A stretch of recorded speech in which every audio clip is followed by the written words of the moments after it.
Deangelos Land Services handles everything from excavation to tree removal to landscaping. We're about to speak with Kovacs, the co-owner, who's going to tell us about their explosive growth. With my last business, we grew from around $1 million in revenue when I came on board to 11 years later had a $30 million valuation. Tree services, in essence, probably on paper have the highest gross margin, where we would be in the range, kind of on the low end of about 45% gross margin, all the way up to about 60% gross margin. And I've had bad apple employees come into the fold, and our crew members will drive them out within no time, and I won't even know about it. You're gonna have to go through some horrible to make it to the big leagues. And we started getting our bearings, and then we got hit again with Florida's crazy weather and had a huge storm that rolled through. Jeez. Flooded the entire trench. We came back the next morning, at that point it was about 50 feet long trench filled with man-of-war jellyfish. So we set the course to go to the moon about a year and a half ago. Probably 2 years ago when we took on the equipment that we did. So there's almost no turning back now. Well, so before we get started, can you tell us about the recent parking lot project that you were involved in? Sure. So that was a job that a contractor from New York called me, was looking for a local service provider that did excavation services.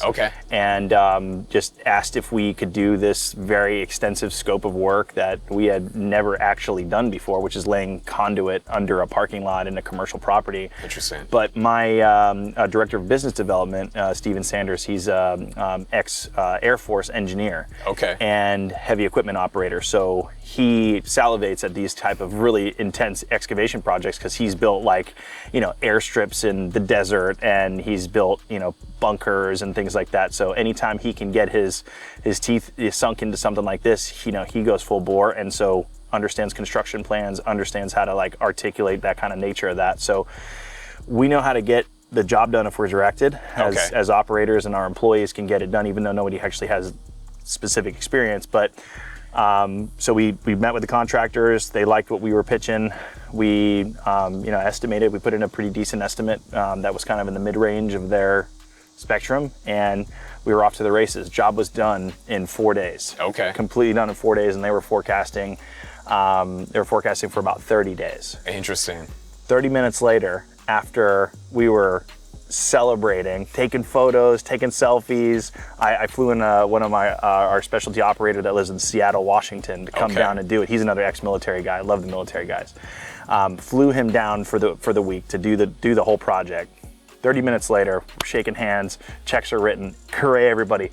The storm of the century comes, and it hadn't rained in like 2 weeks. Man. So flooded the trench. Huge washout, huge destruction. All of our work is completely destroyed. Jeez. By Saturday morning, and then on Sunday we had a swimming pool, and I was like, I'll send you guys some photos. I'm up to my neck in the trench, trying to dig pumps down into the ground, trying to just get the water out, and it has been an ongoing battle for almost 4 weeks now, trying to get it done. So permitting issues, freaking just weather alone has just been an absolute nightmare. So I'm gonna lose my face on the whole job. But we got it done. We're basically in the final phase right now where they're doing all their electrical work. Yeah. So the job was to install electrical vehicle charging stations in the parking lot. So Target said that they want 75% of their locations to have electronic vehicle charging stations by the end of this year or something like that.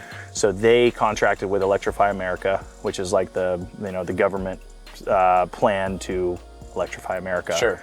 So they have some regional contractors and then super sub-regional contractors. We got employed by one of them to come in and lay the prefab, construction with constructed pads with a crane. We basically did all the civil work. The electricians came in and they did all the electrical, and then we do a lot with concrete and road base and asphalt and things like that. So we just did all the dirty stuff. They did the clean stuff, and we're right there at the finish line right now. Man, that's a crazy project. It was a crazy project, dude. You had another project, a coastal project in Vero Beach as well? Yes. Now that one was another wild one for the ages that I wish you guys were there for that one, because it was wild. So Florida's made some changes to what is environmentally friendly for seawalls here recently.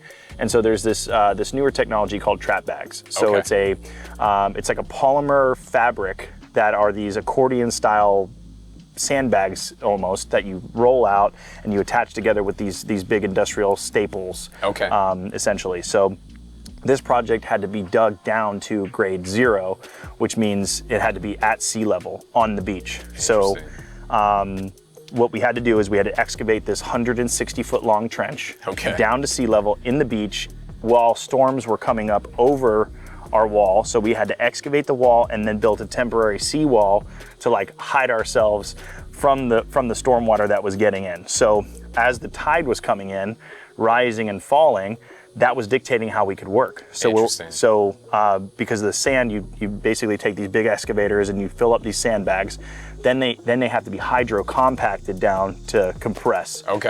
And so we were either getting water from the ocean, which was 300 feet away, or digging a hole that was only temporary down in our actual trench, which would collapse and have to re-excavate to then hydro compact. So what we had to do is only work at the times where the tide was just high enough to where we could pump it from the inside of the hole. Oh my gosh. And so we started like kind of getting our bearings. We had not done that before. The contractors had never done that before. And we started getting our bearings, and then we got hit again with Florida's crazy weather and had a huge storm that rolled through. Flooded the entire trench. We came back the next morning, at that point it was about 50 feet long trench filled with man-of-war jellyfish. And the poor guys, and I'm down there too, and like in our waders, we went to Walmart that day to like pick up waders, and we're like chucking jellyfish over the fence, like, or over the seawall, just trying to get through the project. And then we had to wait for the storm surge to go down so we can continue down the project. But again, just fighting crazy weather. Like I think that's one of the things about Florida. It's got some violent weather swings. Yeah, you never know what's gonna happen. That one was crazy though. It was a wild project. That's interesting. So you told us about those 2 different jobs. What are all of the services that Deangelos offers? So I guess the easiest way to encapsulate that is basically anything outdoors that is an installation or removal. So whether it be heavy tree removal or decorative landscaping installation, road installation, land clearing, we love anything that's outdoors. So that also means our scope of service can go into concrete, it can go into pavers, it can go into landscape lighting and irrigation, it can go into basically anything outdoors. Because we have a great network of contractors and people that we work with, and employees that have a very wide range of services. So Mark Deangelo, who's our founder, he started off with basically a wheelbarrow and a shovel about 11 years ago, where he was doing residential landscaping himself. And he really liked getting into heavy equipment. So he trained himself into being a great heavy equipment operator. I came in about 2023 with him to partner to help grow and scale the business. So my background was in the energy drink space and the consumer packaged goods space. Interesting. Where branding and advertising was kind of everything. So his practical experience with heavy equipment operation, landscape installation, and great customer service. He's also a wonderful person. Met with my more, I don't want to say formal business experience, because I've always worked with startups. I've never worked, it's been many years since I worked for a Fortune 500 company, but it's always been with startups, and I love the pain and suffering of a startup. So I had a great exit back in 2023 with the energy drink company. Wanted to roll it into Mark's already existing business, partnered up together, and we've been friends since high school as well too. So that's awesome. That's how kind of the growth and scale happened, where we have some pretty decent online exposure now. We've got some great Google reviews, built out a nice website. So that way we can interact with our customers and be seen. Nice. Well, of all the services that you mentioned, is there one that's more common? I mean, is it tree removal, is it excavation, or is it spread evenly like amongst anything that you can think of? I think with regards to the revenue, it's probably pretty even, just because the excavation, construction projects, the site prep, that work is such high dollar. But I think when it comes to the volume of work, it's mostly going to be tree services and landscape installations. And are those the most profitable services for you, or is there some other services that are more profitable? When they go right. When they go right. So tree services, in essence, probably on paper have the highest gross margin, where we would be in the range kind of on the low end of about 45% gross margin all the way up to about 60% gross margin. Yeah. But things go wrong with tree services. Sure. There's a lot of damages, there's a lot of liabilities, there's a lot of cleanup, there's a lot of things that I think when people look at tree services and they think, oh wow, there's no inventory, there's no purchasing, it's just, cut the tree and haul it away, there's nothing. That's not necessarily the case. Right. So where I've kind of been able to balance that volatility has been with landscaping, because landscaping is essentially set pricing. Interesting. Where tree services is kind of a gut instinct of how long we think the project's going to take. Sure. How many people we think it's going to be. But you're dealing with Mother Nature, where a tree can split on you and throw you out and try to fight back. Trees are very powerful spirits, and they fight back. Yeah. And so it has to do with the customer as well. It's like how do they feel about the budget on their trees? So that budget range can be really, really healthy, or it could be really, really cheap when you have Billy Bob and 10 other companies with their chainsaw, and that's who you have to go up against, versus us who are, we got an A+ rating with the Better Business Bureau, we're licensed and insured, we got all of our, Google everything. But versus landscaping, it's set. We have very set margins, set pricing. It doesn't really vary from customer to customer at all. It's almost, I love landscaping too, because at the end of it, it's like you have a beautiful project to show. Yeah, definitely. But I also love trees as well. So I think if I had to, just kind of do one thing for the rest of my life personally, I'd be up in a lift cutting trees and shaping them. And I love being up on the lift shaping, but you also have to go where the business is taking you sometimes too. Yeah, definitely. I mean, what kind of equipment do you have to have in your fleet in order to cover all of these different things? Like landscaping and tree trim and tree removal seem to be complementary, but like what equipment do you guys have that you use on a regular basis? So for landscaping, I guess we use everything for everything, right? Sure. So we're pretty well rounded. So one thing is excavators is a big thing. Okay. Big portion of our business, and what kind of separates us from just about everybody else in the space is we use excavators for tree removal, tree services, and obviously excavation and landscaping as well. Sure. So we have this Caterpillar 308 that we bought about 1.5 years ago. Okay. Brand new. Caterpillar has a great program. It's like a rental purchase program where you can take up to 6 months of rental payments and use that as your down payment to purchase a brand new machine. What's the advantage of using an excavator for tree removal? Like, why do you guys do it? Why is that better for a customer to have you using an excavator to do that job? You have a lot of control with an excavator. Okay. Versus roping and rigging everything. Okay. You can when we go to do storm relief, Mark did storm relief probably for about 7 or 8 years before we started just being a local service business. Okay. So he would go and chase storms wherever there was damage. You'd literally roll up with an excavator and take a pine tree off of a house. Versus the alternative is you got to get a crane to come in and do it, or you got to have 10 guys on the roof with chainsaws and ropes, and it takes forever. Yeah.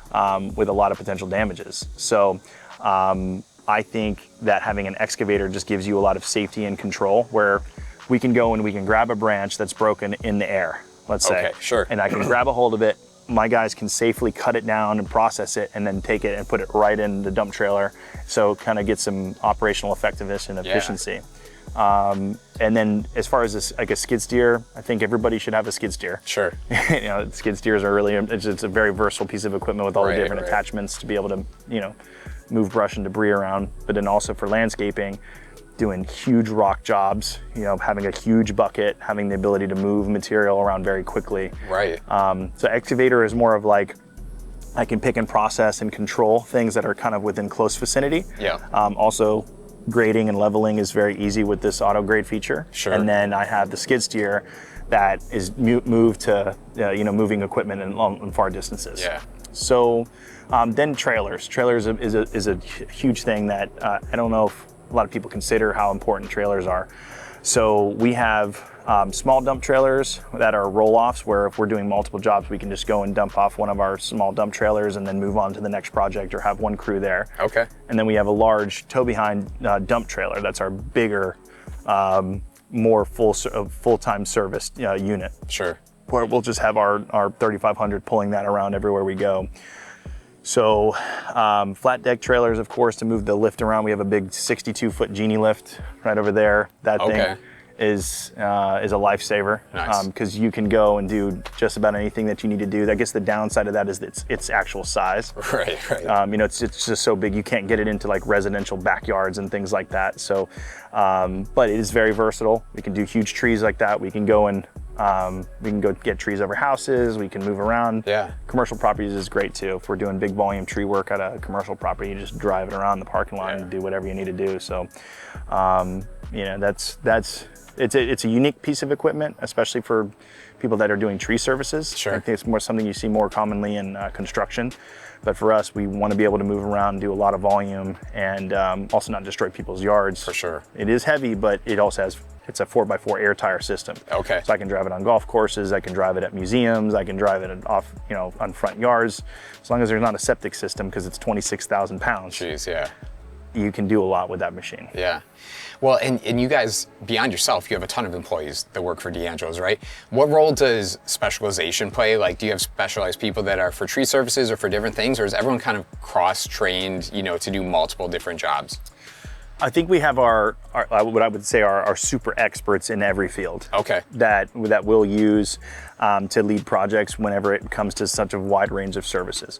So like a tree climber, who's our tree surgeon, who's only going to be with the tree service. Nice, yeah. But then the majority of the rest of the employees are cross-trained in every field. Okay. From drainage solutions to excavation, heavy equipment, to landscaping and tree services. It's So my team is very, very specific, and it's like whenever my I don't want to say specific, but more cross-trained to answer your question. Sure. And then I'll have like a team lead who's the super expert in that field. So like for landscaping, I have a go-to sister company that he's our foreman, he's our designer, he runs the crew, and he's the hardest working SOB that you've ever met. Nice. Like, he pushes production, and he comes in on all of our big landscaping projects. The small stuff that I can manage and and our cross-trained team can manage, we can do that with great efficiency. But on the big projects, I always have that specialist that leads. But whenever because the business kind of takes us in a lot of different directions when people are looking for outdoor services, because we have that wide range, when someone calls in looking for a job, I asked them about the gaps that we currently have in our business. Today's phone call was, hey, how much experience do you have with wiring irrigation systems, and can you install a timer? How much specific experience do you have in an excavator? Because a lot of people say, oh man, I've done heavy equipment, I've done this, I've done backhoes and skid steers, and I can do whatever. Well, how about this specific thing, where I may have like a blind spot in the crew at the time, or I'm looking to kind of move that expert into a lead role into that kind of field of the business. Okay. Because by having a cross-trained team, it keeps them engaged, it keeps them having fun. They're never gonna have the same day of work. I guess with any startup, you're never gonna have the same day of work. But because they really don't know what they're gonna be doing the next day, because it could be anything. Yeah. I'm always kind of looking for that expert to kind of step up in those different fields to be able to manage those services. Nice. So you told us a little bit about how you originally got involved with Deangelos. What would you say your role is right now? Like, what are your duties day to day and your responsibilities day to day? Got it. All right. So I would say that a lion's share of my time is spent with customers and doing estimates. Okay. So I love to do estimates. I love to be with customers. I love to have that experience and kind of let them feel the brand and take that feedback. And then at nights, I'm kind of moonlighting doing marketing, I'm doing accounting, I'm doing accounts receivable, accounts payable, I'm doing invoicing, I'm actually forming the estimates, then also just making sure that all of our numbers are correct, where I have a pretty robust system of spreadsheets to kind of understand where all my money's going all the time. So I think with a role like mine, on any given day, I have to fill any role. Sure. Because there's some days that I have to go dig a hole because there's a gap in the work, and we need help, or somebody got sick and I have to fill in for that. Or there's other times where the crew is great, everybody's on point, my sales rep's there, a foreman's there, my partner's there, whatever it is. And I can go and focus on estimates, I can focus on web development, I can focus on Google reviews, I can focus on whatever I need to focus on to kind of move the ball forward. So. One of the mistakes we see businesses make is they don't follow up on invoices with clients. Jobber not only allows you to easily send invoices from your phone, but it will automatically follow up with unpaid invoices to make sure you're paid on time and your business runs smoothly. What would you say the role of project management and like customer engagement plays in the success of your business? You mentioned like having some spreadsheets, but how do you handle that? Like, can you tell us a little bit more about how you handle just the vast project management responsibility? Sure. So project management on those long-term projects can either make or break you. So I tried to. I've recently been using Claude AI to build actual dashboards where I can put in my costs and my forecasts for what expected expenses are and what current expenses are, where I need to have things broken down. Sure. I love using ChatGPT to kind of put together best practices and procedures so that we have SOPs for everything. Because with my last business, we grew from around $1 million in revenue when I came on board to 11 years later had a $30 million valuation. Wow. And what I noticed is that we always had to build the business for where we wanted to be, not necessarily where we have to be right now. Sure. So, and with scale, it's always systems and processes. Because if you're constantly putting out fires and you're constantly living in that like reactive state and you're not building those SOPs, you're never going to be able to hand that off to somebody else. You're never going to be able to delegate that. So AI has been a huge help for me when it comes to that, where I have training manuals for almost every role in the company, where I always have something to revert back to. So same thing goes for project management. We'll have a conversation with AI. We'll have a conversation and say, hey, this is what we need to do. Steven, who's our director of business development, the ex-Air Force engineer. Right. He'll kind of explain in AI what needs to happen. Okay. And we'll kind of mold that timeline and project management with materials and forecast around what ChatGPT spits out to me, and I'll take that information and put it into Claude and let that kind of be my database. Yeah. So then I use Google Sheets as kind of like the fail-safe and final ledger for where all of my expenses, all my inventory is going, how many employees we had, labor contribution, gross margin, and also net profit at the end of the whole day, sales expenses, all those things. Yeah. So I have a kind of that running ledger that goes along with, the forecast is done by AI of how we want things, and then I have my general ledger as a live Google Sheet that I share internally with all management. Interesting. One of the things I was going to ask about is we talk to a lot of businesses. There's a lot of business people that can start a business, but there's not a lot of people that can scale the business. And you mentioned some of the systems you're putting in place or have put in place to scale Deangelos. What do you see from other business owners that stops them from scaling? Other than just having systems. Other than having just a bunch of raw cash to be able to burn and tweak. I actually think that that's a big part of being able to grow and scale is because every business is going to be so vastly different from the others. Sure. There's like guiding principles that I think are synonymous with all businesses, but there is a big portion of breaking stuff along the way and seeing what's going to work for your business. Sure. So I think my guiding principle for that and scaling my business and anything that I've been involved in is like, how do I drive more impressions and more eyes on our brand? Sure. And the thing about building a brand, and this is synonymous with any business, when you're building a brand, is you make a promise and you deliver on it. Sure. And if you do those two things for weeks, for months, for years, for decades, the stronger your brand gets. You look at brands like Disney, or you look at brands like Walmart, who have had the same guiding principles since their conception, and they just continue to deliver on the same promise. And when I speak with other business owners and we're kind of talking about branding, or they're new entrepreneurs that are getting into their own business, I say, make your promises very simple. Make it, I just show up on time every time. Sure. I'm the timely guy, or that's not mine, but let's say that's one thing that you can hold yourself accountable to, because if you make a promise to somebody, you have to deliver on it or it's brand damaging. Yeah. Versus if you make a small promise, like, hey, I'll give you a bottle of water every time I come to do an estimate, or every time I see you, I'll have a bottle of water for you. It could be something as simple as that. As long as you have that, that's brand equity. That's brand building. That's how you grow and scale, because as long as you have those guiding principles that kind of go throughout your entire organization and everybody knows those, you can grow and scale through that, because you get that word of mouth advertising. You get kind of that brand retention where people know what they're going to get from you. Sure. Because especially in, I think, service businesses where Trust is like the main thing. Can I trust this person to do what I'm going to give you a 50% deposit to do? Definitely. I think if you're building the right practices around your brand and how all of your employees operate, I think that's the way that you retain customers long-term. And again, it doesn't have to be complicated. It could be something super simple and easy to deliver on, as long as you never waver from that, whether you lose money doing that or not. Sure. That's got to be your guiding principle. And I think that's where a lot of business owners will go wrong, is because they'll make these big, grandiose ideas of what they want their brand to be. And then when it gets rough, they fall short on those things and they can lose their brand. Right.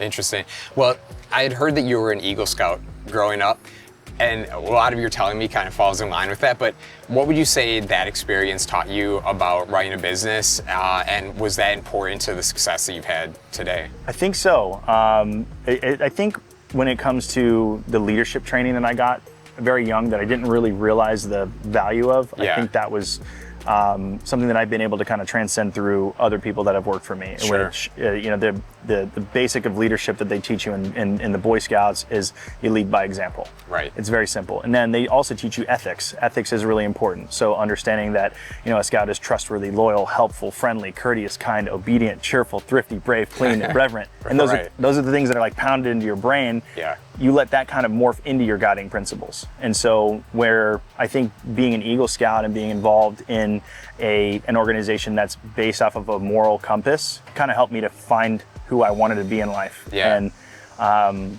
I don't think sure there's plenty of people out there that don't like me, but I don't think there's anybody that's out there that said, that guy's not, at least a couple of those things. Sure, yeah. And I think that's what builds relationships. So I think that training and guidance that I had as a young man molded me into a person that people can have trustworthiness, can be loyal, and it just kind of gave me some kind of a guide and a moral compass to establish who I wanted to be. Yeah. Do you feel like you've implemented any of those maxims into those standard operating procedures for the business? Like, has it influenced how you've kind of developed the systems here? Absolutely. So friendliness is one of those, was a part of the Scout Law. And I think friendliness is attractive to other customers and your fellow employees. Yeah. So one of our guiding principles is having a fun work environment, where I want people to have such a great time when they come to work that the work becomes fun for them, because that drives quality. Because when you're scaling a business, you're always looking for ways of increasing your value to your customers without increasing your costs. Sure. So I think a positive, friendly customer experience with all of my employees, if you come out and you're around any of the crews, like, man, these guys are having a great time. They're so easy to talk to. Yeah. And I've had bad Apple employees come into the fold, and our crew members will drive them out within no time. And I won't even know about it, because I'll talk to somebody on the phone, or Steven or Mark or somebody will talk to somebody on the phone and say, man, this guy sounds sharp. Yeah. God, he knows what he's doing. He's got 15 years of experience, seat time in the excavator, or he knows irrigation. He's a tactician when it comes to, compaction and soil management and whatever it is. Yeah. They'll come on board. They'll be a know-it-all. They won't get along with the crew. They'll run them off. Sure. But I think if you look through our Google reviews, you'll see that it's not just me or Anthony, our vice president, or Steven or Mark being mentioned in the reviews. It's the crew. Yeah. And so I think that kind of like cheerful and friendly environment, which is part of the Scout Law, I've wanted to have that, because I also like coming to work and I like being around the guys and like having a good camaraderie, because I feel like that drives higher quality without increasing costs. And I think you got to have a team that works together, that communicates, and sometimes you can't imagine that everybody's going to get along all the time, and there's going to be arguments. But when somebody calls me with a complaint and they say, hey, I just got into this blow up argument with so-and-so on the job site, my response is, hey man, I hear you. I see it from your perspective. I'm sure he has his perspective or she has her perspective, but I need you to squash that. Yeah. I need you to go, and I need you to handle that, and I need you to fix it. And I don't know who needs to apologize, but I don't want any of this bad blood. Yeah. Take that somewhere else. Don't bring it here to the workspace, because it can ruin the whole vibe. Sure. And this is hot work that we do. It's arduous work that we do. It's heavy work that you do. Your body's broken. And if you hate the people that you come to work with, the customers are going to feel it. You're going to feel it. You're not going to want to show up. So I think a lot of that did come from the Boy Scouts, because camaraderie with the Boy Scouts. We're going out, we're going hiking, we're going camping, we're gonna do first aid. Yeah. Kind of like emergency preparedness, those type of things. Yeah. Those are kind of things that I want all of our employees to have. Yeah. Because I do know that it equals customer service, a customer experience, and in a way, everybody is always in sales. Yeah. And even when guys don't know that they're selling, they're having a great time on the job site and they're doing high quality work. We're selling more jobs. Yeah. We're selling a higher ticket item. So that way, when me or Anthony, our vice president, or my partner Mark or Steven comes in and talks to them, they're like, hey, what else can you do? And that kind of opens the door to Deangelos Land Services' wide spectrum of services that we provide. Because people are just like, man, what else can I get from Deangelos? Right. Oh, man, you guys can do this? Oh, you guys can do that? And sometimes it's a YouTube. Can we do that? Yeah. But we can be open and transparent with our customers and have that trust where they're like, shoot, throw on a paver driveway. Shoot, throw on some French drains. Let's go ahead and let's go and do a full canopy uplift on all of our trees, because we trust that you're going to make the right decisions for arboriculture. And gosh, you guys did such a great job on this. That's kind of the compounding effect, because everything that we do, people are having a great time. Yeah. I mean, beyond kind of that frontline experience attracting new business for the company, does that help you attract new employees too? Like if they see the kind of culture that you've built here, have you found it to be easier to attract talent? We get a lot of feedback that in today's society, it's hard to find good employees or people that will stay and things like that. Has that helped you as a business owner? I'd like to think that it has. I don't have a way of quantifying that. Sure. To be quite honest with you, but what I know when it comes to attracting great employees, typically the people that are looking for jobs are not the people that those companies always want to retain. Because when you have to downsize, you have to step back, or you have to fold down a division, you're not going to your best employees first. Sure. So for me to employ the top tier talent, I either have to pay them high above the industry standard rate, which is a straight shot to go out of business because of the margins. Sure. Or if I offer those incentives, like a great work environment and positive customer experience, great Google reviews, those are things that don't cost any hits to the bottom line. Yeah. If I can have that work environment and have that fun work environment, that's another reason why somebody might consider moving from their current role. Sure. Or sticking with the team. Because here's one thing I can say, and I think a lot of your viewers will understand it, who are entrepreneurs and have in that startup mode, is it's very painful. It's not just painful for the business owner, it's painful for the employee. There's times where we don't have work. There's times where we work really long days. There's times where you're just struggling to just try to make it to the next week or next day. Yeah. And everybody feels that, where a piece of equipment goes down and cash flow's so tight you can't fix it, and that makes more back-breaking work. Those type of things, people don't stick around if you're just a number in their company. They're not going to put up with that. Sure. They have their own priorities, they have their own family, but if they feel like they're more a part of that and they enjoy the place that they work, they trust the people that they work for, you'll walk through the suck a little bit more. Yeah, definitely. And I'm so transparent and so upfront with people when they come to start working at Deangelos, like, hey, I just want to let you know it's going to suck. right. Like, you just expect it, because it's going to be painful. Yeah. I'm not the easiest guy to work for, but I always have your back when you're with me. I'm with you. That's how I do things. Like, just be prepared. It's not going to be sunshine and rainbows. Yeah. I'm not going to sell you this dream that it's always going to be perfect, because it's going to be tough. Yeah.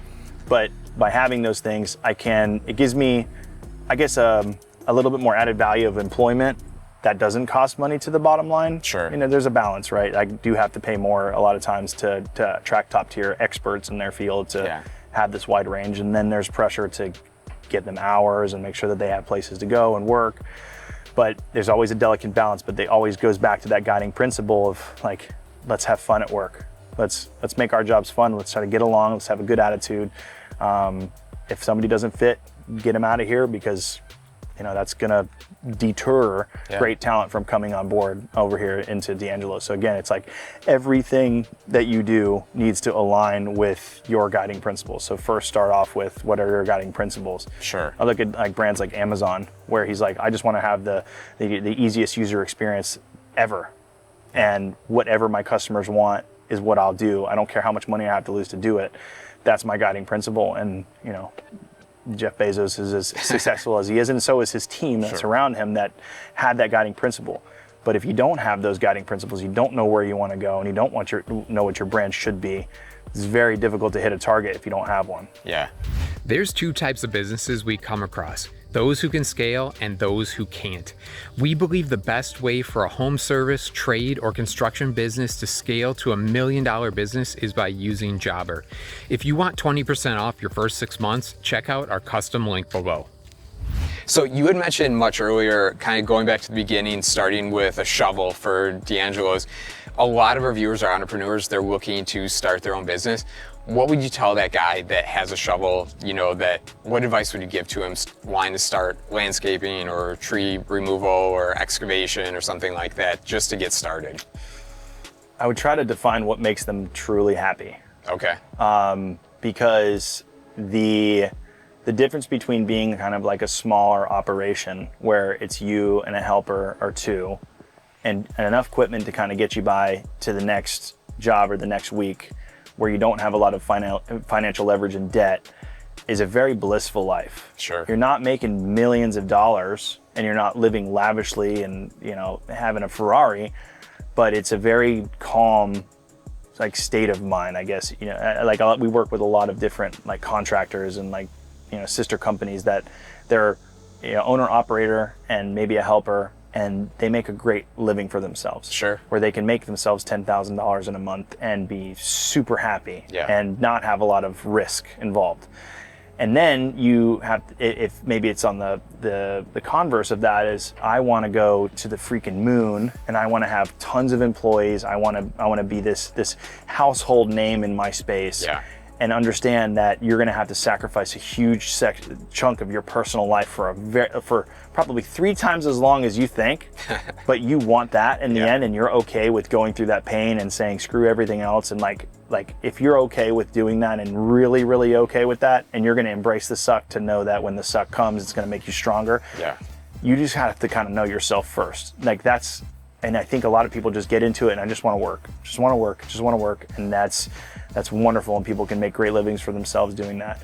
But if you have a grand idea of where you want to be, build your business to how you want it to be next year or the year after that, and understand that it's going to be exceptionally painful. It's really easy, kind of not really easy. A lot of hard work still, back-breaking, arduous work, but it's risk, it's sacrifice, it's pain and suffering, and so much more pain to go through it to get to that. You want to make sure that you really want that. Yeah. That's my major thing, I guess, to answer your question. Yeah, no, that's great advice. I think that's exactly what I was looking for. Yeah, look, what do you want? What do you really want in life? What do you want your life to look like? Right. And getting a real grip on the 2 different lifestyles that I've seen in this industry, in a local service-based industry, and probably most businesses. Sure. If you're going to be a business owner, you're going to have to go through some horrible to make it to the big leagues, versus if you stay small and you stay with your helper and maybe just buy equipment cash whenever you get it. I see those owner operators, they're able to buy cash a lot of times because they don't have a lot of high overhead. Versus with me, I have anywhere from $12,000 to $15,000 a week in payroll as my kind of drop dead. Yeah. And I've got close to 11 grand a month in equipment payments. That it's always drive. There's no rest. There's 7 days a week. Yesterday, I left my house at around 7:30 a.m. I didn't get back until about 8 o'clock. I was able to put my daughter down, have some snuggle time. Right. And then as soon as she went to sleep, check the baby monitor. She's like, okay, she's doing her little vibration thing. Okay, she's going to sleep. Cool. Jump back on the computer, not stopping until 1 a.m. doing estimates and just answering emails and doing outreach and doing follow-ups and all those things.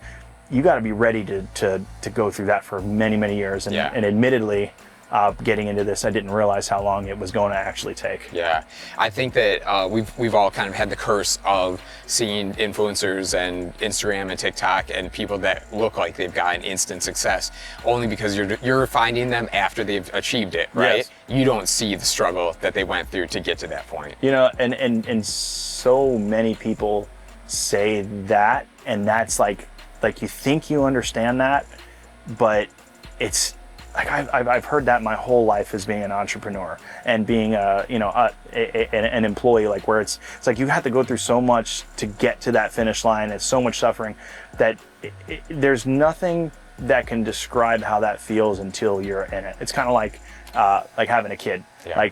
people talk about how it changes your life, and there's this new level of love. It's like the wool gets pulled back, and there's like a whole different universe that's out there. I feel like entrepreneurship and like business growth and development is that other universe as well too, of where you see the successful person, you see those things on Instagram and TikTok, and you see also been exposed to the pain and suffering church that's going to be exposed, and like what you're going to feel. But until you're actually there and you have the child and you understand that level of love, or you actually are in the business and you've taken on risk and you feel the pressure, you don't really get the grip on it. So I mean, I've had that hard work and dedication, and you don't know what that person's been through pounded into my head since I was knee high to the grasshopper. But it's like a whole new level of pain that you have to go through, and those people, and so I'll see now that I'm in the, I'll see those highly successful people, or people that define success in a way that has a lot of outward showing, assets and toys and things like that.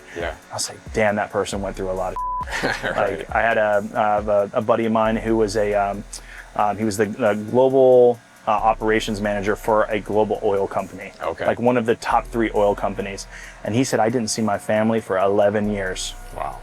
Yeah. And I made $1.6 million a year for the last 8 years of my career, and I'm worth almost $100 million, and now I've got my own businesses and everything, but I didn't see my wife and kids for 11 years. Yeah.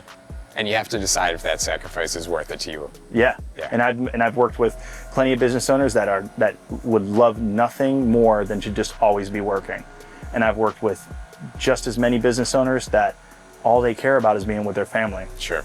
And that's where I go back to my initial statement, which was find out what you really want and what's important to you before you set out on your journey. Because you got to set your target, but if you don't know what you want out of life and what you want out of your lifestyle and what's truly important to you, you may think that you do, but you got to go deep. You got to think about it. You got to pray about it. You got to meditate about it. Do whatever else it takes to be visible and like let yourself be known of what that is. Yeah. You're going to set yourself up for your actions aren't aligned with your values, and you're going to be miserable. But if you can find out what your true values are, not just what your Instagram or TikTok values are, right? Like what your real values are, or really what makes you happy, let that be the defining thing of where you want to take your business. I think that's how you set yourself up for a blissful lifestyle and a lot of success. That's awesome. So as we wrap up here, can you tell us about what the future holds for Deangelos? What are the next 5 years like? I mean, is it to the moon? Is it small scaling? Is it new businesses? What are you looking at? So we set the course to go to the moon about 1.5 years ago. Probably 2 years ago when we took on the equipment that we did. So there's almost no turning back now, right? Right. So what we'll continue to do is double down on that brand. Right now, it's kind of understanding the best way to, I guess, better understand our customer journey, and how do our customers come into our pipeline? How do they see us? How do they experience us? How do they finish with us? And how do we get them back into the fold? So I think if we stick to our brand guidelines, we stick to the guiding principles that I keep harping on, I know that all of this growth will compound over time. Right. So that customer will come back again and again and again because they'll just have a great experience with us. And I guess the next 5 years is continuing to protect that brand and continuing to protect that customer experience like it's our job, because it is. And that's what's going to get our compounded growth and get us to the moon. But we just can't waver from those guiding principles. That is it. Very good. Lex, thank you so much. We appreciate the advice and appreciate your time. Absolutely, man. Thanks for having us. I appreciate it.